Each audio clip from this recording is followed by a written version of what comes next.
Morning, folks. It's April 14th. We're closing in on stuff actually growing here. So I'm out in the hay and equipment shed hooking up to the disc vine. It's going to be the first thing that I haul back and go through this year. And it might be interesting getting it out of here. I parked this planter a little bit close to it. But we're hooked up, and pile of hay is starting to get down there finally.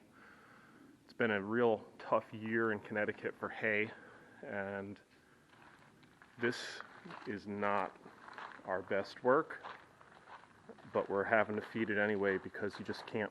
It was a real tough year to make hay, so we ended up having to steam most of this hay to be able to feed it out, but it's working. We're getting down on second. There's about 400 bales at first left here, which looks real nice, but the horses do not really love it, which is a pity. This was the last hay we baled, so it's a little bit more coarse. This was about mid-June that we baled this stuff, and there's a lot of timothy in it, so it's a little bit coarse, but we're going to go through all the equipment here this spring. I've actually got the hydraulic tensioner pump pulled off this 5070. That's back on the bench. I was having trouble last year where this baler was not releasing tension from the hydraulic tensioner. I couldn't back off on my bale chamber tension, and I was just making bricks. And yeah, it wasn't the type of year last year where making bricks was what you wanted to be doing. You actually wanted a little bit softer bale so it would cure, and I couldn't do that. I don't know. I didn't find anything when I tore it all apart, and I can extend and retract that cylinder with nothing hooked up, so I'm going to drag this back to the shop probably after the mower, and I'm going to just disconnect these lines and blow out the lines, make sure there's no bad oil or dirt or foreign material in there, and just kind of go through this a little bit more. I cleaned this out in the fall and went through it a little bit, but I want to do another round of just checking things out here this spring. I never got a chance to power wash it in the fall. The year just got away from me, so it's quite dirty. So I'm going to give it a good bath this spring, get it cleaned up. Yes, I do wash the baler. I know a lot of people think that's crazy, but I like to get all the buildup off of there. All that dust and stuff just traps moisture out of the air and causes problems. So I've got to get the McHale back. This doesn't need much. It's auto lube, but I do need to get it back and do that main gearbox oil change. I'm going up to get another case of gear oil tomorrow, and it looks like I should, well, I know I need to order net wrap and bale wrap. So I'll get that back. The round bale wrapper should be good to go. I went through that in the fall. But we're going to start with the disc vine.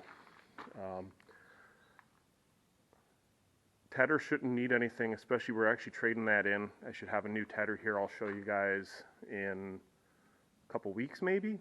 We're supposed to be replacing that rake as well, but I got a call from our equipment dealer that he's saying the rake's going to be delayed until July, so I'm hoping he's able to fix that. I was supposed to be getting a double rake. I really need it. I am having a hard time getting everything done in the speed I want to do it.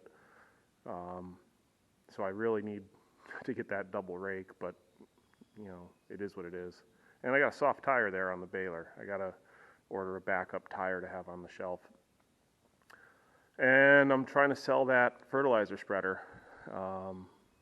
That hasn't gone anywhere yet. We'll see. It's fertilizing season, so people should probably be getting excited about that sort of thing. So let me fire up the 7320. We'll get the mower back to the yard.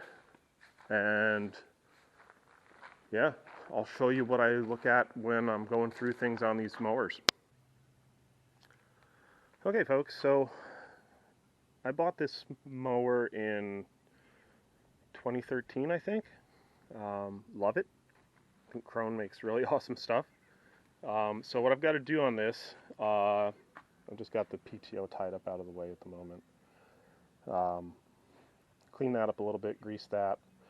I have a whole new set of hydraulic lines I had made up. I don't trust these hydraulic lines for another season, so we're going to change those. And both these front gearboxes need servicing, so we'll change the oil in both of those. I always take a quick peek. I made these limiting chains a few years ago, but I like to take a peek at them every year, make sure they're still happy. They look fine. Get grease everywhere, of course. 2 more gearboxes back here that I do oil on every season. And then we get down into the cutter bar itself. I do an oil change on this cutter bar every other season. I did it last year, so I won't do it this year. Krone actually says it's lifetime and you don't ever need to do a service on it. I don't buy into that personally. I think that with gearboxes, you get condensation. Water in your oil is not a good thing, so I change it. And then I go through, and we'll walk over here real quick. I actually go through and I check these turtles pretty carefully. I had a problem a few years back where, so these are quick change knives. These are awesome. I have a tool that goes in here, opens this up. You can change the knives out really easily. But these keepers will crack. And I've even broken one of these before. And I planted down some fields last year that are a little rough. So I'll go through and I'll look at all of those keepers. I don't know that I'll bother changing knives for first cutting. It depends on what fields I decide to mow first. If I do the new plantings first, I may leave these knives in. I'll just touch them up, put an edge on them, and I'll leave these knives in to get through those new plantings with, just because there's a pretty high chance of finding a rock on one of those fields. And I just need to make sure all of those spin like they're supposed to. So if I'm going to do an established field first, I'll change these out. I have a full set of knives ready to go in, and we'll change those out if I'm going to start with a legacy field. Actually, everything looks like it's not broken this year, which is awesome. So I've got a couple of impeller tines that are a little bit hurt, but that's fine. That one there's got a little bend on it.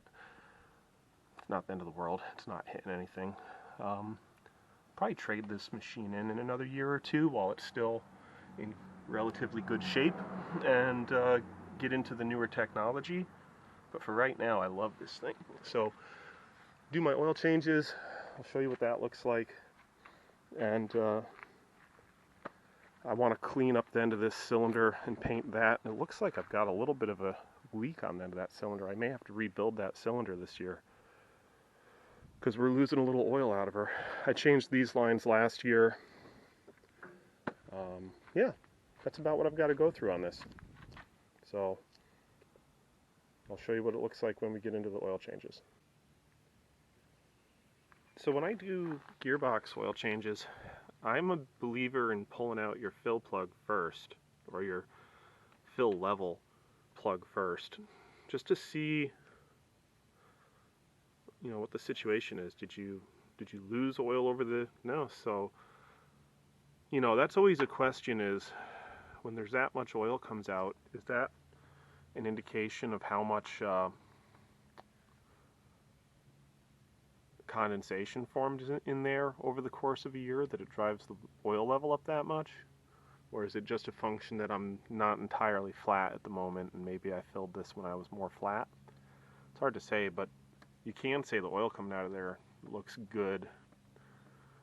We'll see what it looks like coming out of the actual drain. This is one thing that makes me crazy about this mower, is if you don't put a piece of cardboard or something like that in there, you will have an absolute mess from the oil draining out of this upper gearbox onto the lower one. The lower one has a drain hole on the bottom at least, But you know, short of having an extension that I thread into there, this is the only thing for it, and I wouldn't want to have an extension because I guarantee I'd hook it on something to snap it off or break the casting or something. So I just throw the cardboard under there, and so that's drained and refilled. I pull the vent out of the top of these gearboxes to fill through the vent hole when I can. It's just a lot simpler. And I always check my copper washer, replace those as needed. And then the other thing I do, it's probably impossible to see, but down inside of that tube, there's a little check ball and a spring. And that's how these vents work, is once there's enough pressure in the gearbox, it'll overcome the spring rate of that little ball valve in the top of this unit, and that lets the pressure escape. And you get pressure in these just from the temperature change. When you're running these will be like, I don't know, 140 to 160 degrees, I think is what I normally see. And if you didn't have a vent like this, that pressure would build up and it would push the seals out. So you'd lose your seal either on the input or output shaft, or maybe even one of these case seals through here. So that's the vent. I always check these to make sure that they are working and that nothing is built a nest. You know, sometimes you get bugs up in there. I just make sure those are working because it'll save you a headache. So I'm draining this lower gear case at the moment, and it had a tiny bit overfull. It wasn't bad.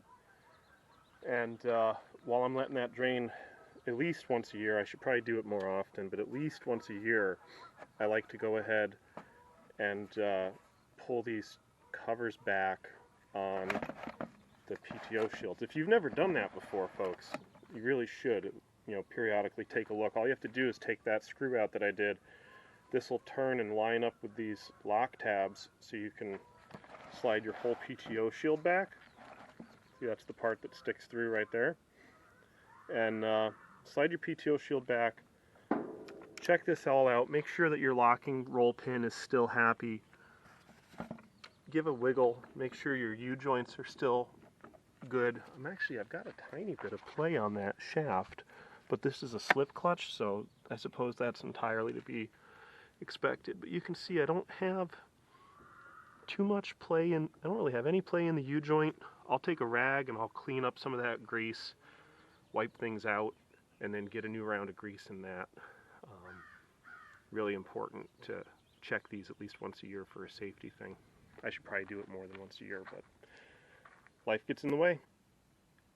So just like I did on the other end of this shaft, I've just loosened up the screws and the clamps for this boot cover. This one's a little different.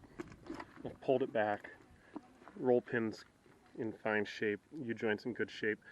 This is actually a slip shaft collar, like what you would actually hook up to the tractor, that hooks back to that gearbox. And it's a good idea to take a look at this and make sure the spring is good, make sure the check ball is still there. There's actually a grease fitting on this that's worth hitting.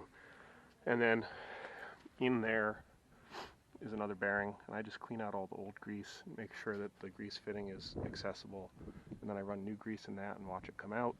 Again, I shake everything around and make sure there's no play, make sure it doesn't need a new bearing, and then I can button this all back up, and this should be good to go. So I've drained and refilled this upper case. This one's a tricky one to fill. You actually have to kind of do it wrong. You have to fill through your sight hole and leave this one open to vent. If you fill through this hole, it just runs right back out that one. So I've got that done, and I'm greasing the front pivot on this hitch. And I love these lock and lube ends. They're the best thing since sliced bread. But there are places like that one down there where they won't fit. So all I do, this can be hard to do one-handed, but all I do is I have a normal grease fitting end that I just put a zerk in the back side there. It's just 1/4 inch pipe thread, I think. So all I have to do, it's going to be impossible to do one-handed, bear with me. Look at the ponies for a second.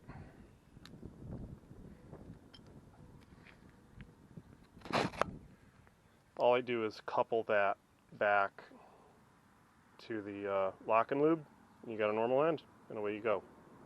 So get that greased up, and then I have to turn the tractor 90 degrees to the frame, because this lower gear case you have to fill through the vent here, and I can't get at it. So I just jackknife the thing around, and we'll fill it, and then this thing will be ready to go for the season.